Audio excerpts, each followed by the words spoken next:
Байнгын хорооны дарга ирэх шүү дээ. Утааны асуудлаар хяналтын сонсгол явуулах талаар захим системд байршуулсан нийтийн өргөдөл холбогдох хууль заасан тоонд хүрснийг Монгол Улсын хурал авч хэлэлцэн 2024 оны 12 дугаар сарын 19-ны өдрийн байгаль орчин хүнс хөдөө аж ахуй хорооны хуралдаанаар утааны асуудлаар ерөнхий хяналтын сонсгол явуулахыг хуралдаанд оролцсон гишүүдэд олох дэмжсэн.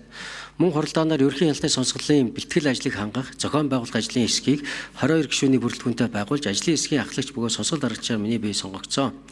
Байгаль орчин хүнс хөдөө аж ахуйн байнгын хорооны 24 оны 7 дугаар тогтоолоор ерөнхий хяналтын сонсголыг 25 оны 2 дугаар сарын 3-4-ний өдөр агаарын бохирдлыг бууруулах хүрээнд утааны асуудал арах бодлого шийдвэрийн хэрэгжилтийн үр дүн шийдэл гэсэн сэдвээр зохион байгуулахаар тогтож тогтоолыг баталсан. Ингээд ерөнхий хяналтын сонсголыг мөн хугацаанд амжилттай зохион байгуулж уг сонсголын тайланг бид сая үүний өмнө хэлсэн.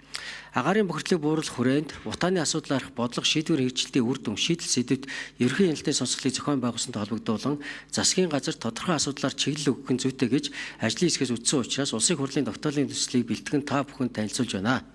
Төсөлд угаарын хий мэдрэчи гэр хорооллын айл бүхэнд байршуулах, тогтмол ажиллагааг хянах, уг мэдэрч ажилласан тохиолдолд шуурхай арга хэмжээ авах, агаарын бохирдлын талаар мэдээлэл иргэдэд өдөр бүр тогтмол мэдээлэх, тогтолцоог боловсронгуй болгох, зорилтод бүлэгт хүргэх мэдээллийн хүртээ хэмжээг нэмэгдүүлэх, агаарын бохирдлын өндөр эрсдлийн эмзэг бүлгийн хүн ам болон нийгмийн эрүүл мэндийн хамгаалал, эрсдлээр сэргийлэх ажлыг нотлохын тулгуурлаар эрчимжүүлэх төлөвөө боловсруулан зорилтод хүн амд хүрч ажиллах, зан үйлийг нь өөрчлөх, эмнэлгийн бэлэн байдлыг хангах, ажиллах, угаартаж амь насаа алдсан иргэдийн мэдээллийг нэгтгэн дүн шинжилгээ хийж шалтгааныг тогтоож нотлохын тулгуурлан сэргийлэх арга хэмжээ авч ажиллах, ахуйн орчинд угаартсан иргэдэд нөхөн төлбөр олгох, эрдэм орчныг бүрдүүлэх, орчны бохирдлыг бууруулах, үндэсний хороонд холбогдох төрийн болон төрийн бус байгууллагуудын уялдаа холбоог хангах, үүрэг хариуцлагыг нэмэгдүүлэх, хэрэгжилтийг тогтмол тайлагнах, санхүүжил, зарцуулалтын талаар мэдээлэл олон нийтэд нээлттэй болох зэрэг 13 заалтыг тусгалаа.